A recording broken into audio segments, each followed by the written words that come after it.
You know that feeling, don't you? That particular gut drop when a new calendar invite just pops up. Oh, yeah. Or maybe you find yourself compulsively checking messages, I don't know, for the 10th time in 10 minutes. Mm-hmm. It feels like more than just fleeting worry. You know, it's like your nervous system signaling it's been under constant pressure. Yeah, maybe for a while. And for way too long, perhaps. Hmm. I've always wondered, what is actually happening, like chemically, beneath the surface when our bodies react that way? Well, that specific sensation you're describing, that's exactly what we're going to try and unmask today. Workplace anxiety. Okay. We're going deep into what it really does to your brain chemistry, and maybe more importantly, why feeling anxious at work doesn't mean you're weak or, too sensitive. It just means you're, well, human, trying to navigate this hyper-connected, often pretty demanding professional world. So our mission for this deep dive then is pretty clear. We want to arm you with a fundamental understanding, really, of the science behind all that workplace stress, and then equip you with practical, sometimes surprisingly simple tools to kind of calm your nervous system down. Right, things you can actually do. Exactly.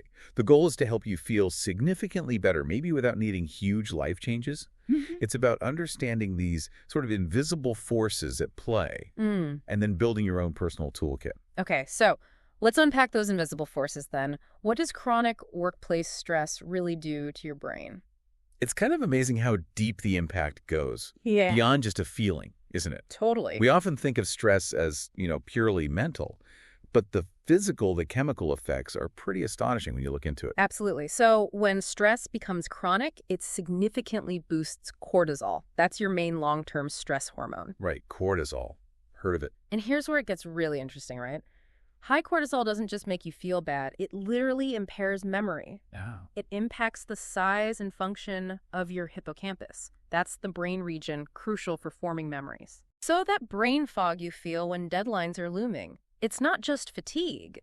It's cortisol actually hijacking your prefrontal cortex, making focused work incredibly difficult. Okay, that makes sense. Plus, it negatively affects mood, can weaken your immune system. And what's fascinating and often missed is how it depletes crucial neurotransmitters. Like what? Like serotonin and dopamine. These are basically your motivation and pleasure chemicals. So when those levels are low, it becomes genuinely harder to feel motivated or find enjoyment in things. Work can start to feel like this constant uphill battle. So it's not just feeling stressed. Yeah. Your brain is literally shifting its whole operating mode. Precisely. Under chronic stress, your brain shifts into what we call survival mode. Okay. And this isn't just a mental state. It's your body activating a really primal fight or flight response. Adrenaline and cortisol flooding the system. Exactly. Which is super useful if you need to escape a tiger. Right. But highly dysregulating when the threat is, I don't know, a looming deadline or just a barrage of emails. Yeah, not quite a tiger. Not quite. And this constant state of alert leads directly to less focus and naturally increased anxiety. It's kind of wild how easily this ancient response gets triggered by seemingly normal stuff in our modern offices, even emails. That's such a powerful insight, and it really highlights just how widespread this whole issue is. You are definitely not alone if you're feeling this pressure. Absolutely not. I mean, the American Institute of Stress found that a whopping 83% of U.S. workers suffer from work-related stress. 83%, that's huge. And get this. For a full quarter of them, 25% work is their number one source of anxiety. Wow. When you look at those numbers, it really shifts from feeling like an individual struggle to more of a collective human experience, doesn't it? It really does. And given those stats, it just begs the question, what are the most common workplace triggers? What's actually causing all this anxiety? It's not always the obvious stuff, is it? No, it really brings us to the core issue.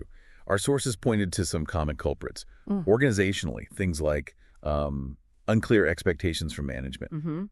And consistently poor communication from leadership. Those can be huge stressors if you don't know what's expected, or if the goalposts keep moving. Your system just stays on high alert. You're constantly guessing. Exactly. Constantly trying to figure it out. And if you think about the bigger picture, a lot of these issues really stem from a sort of pervasive lack of clarity, right? It leaves people feeling lost, unsupported. Yeah. And then there's the digital overload. Just relentless. Oh, tell me about it. Too many digital interruptions all day long, constantly pulling your focus, forcing your brain to switch contexts, like hundreds of times a day. It's exhausting. Yeah. And that leads right into the blurred lines, right? The lack of clear boundaries. The always on culture. We've all seen them. Or, let's be honest, probably sent them those late-night emails. Guilty. It feels like the workday just never truly ends sometimes. And that keeps that fight-or-flight response just simmering away. My inbox, I swear, is now like an unexpected personal trainer for my nervous system. Huh. That's a good way to put it. And let's not forget the physiological stuff, too. Like what? Those sugar and caffeine roller coasters we often ride. You know, grab a coffee, then something sweet mid-afternoon. The quick fixes. Right. But they can significantly exacerbate anxiety. They create these dramatic spikes and crashes in your blood sugar and energy levels. That destabilizes your system, makes you more susceptible. Okay.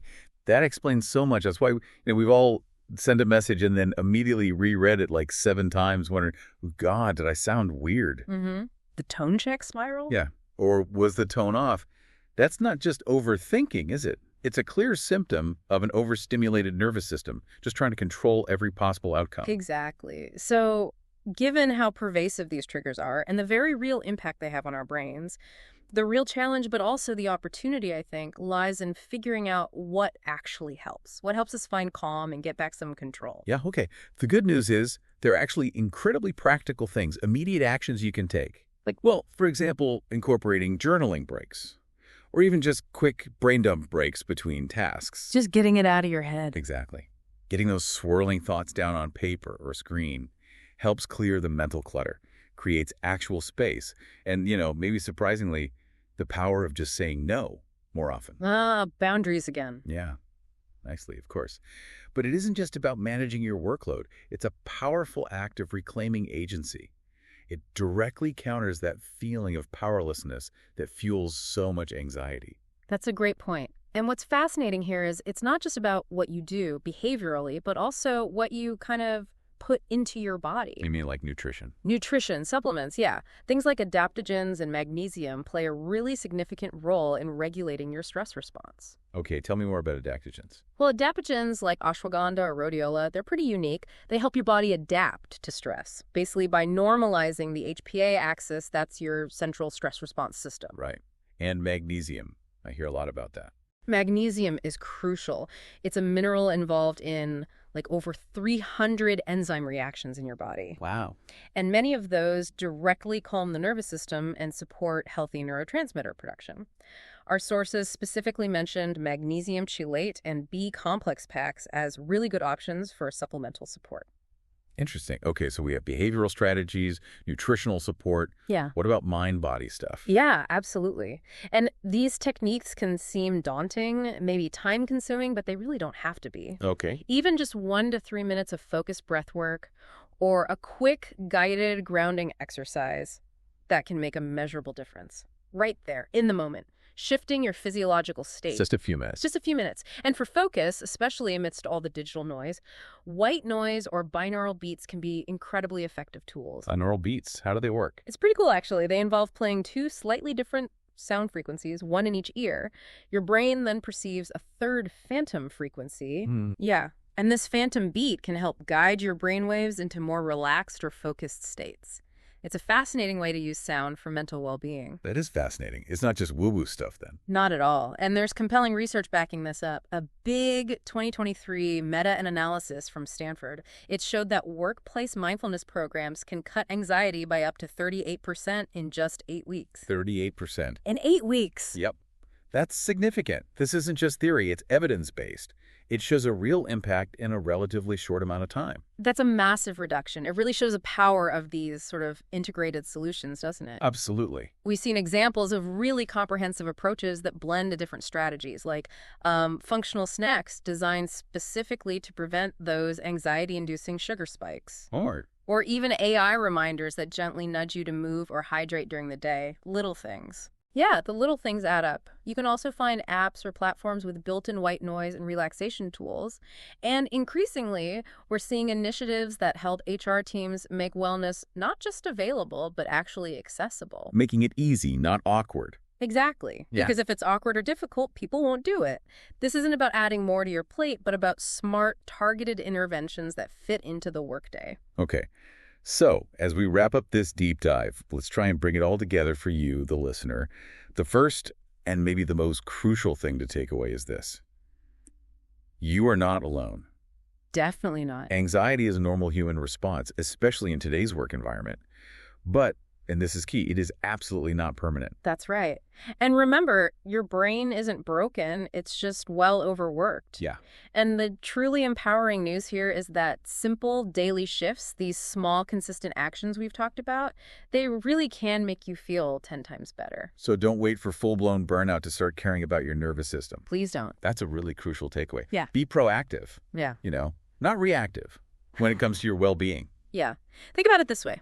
The inbox. It won't ever truly be empty. That's just the nature of work now, as a constant flow. Yeah. But you don't have to be constantly drained by it. That's powerful. Office anxiety is real, no doubt about it. But so is recovery. One deep breath, one small habit, one moment of awareness at a time.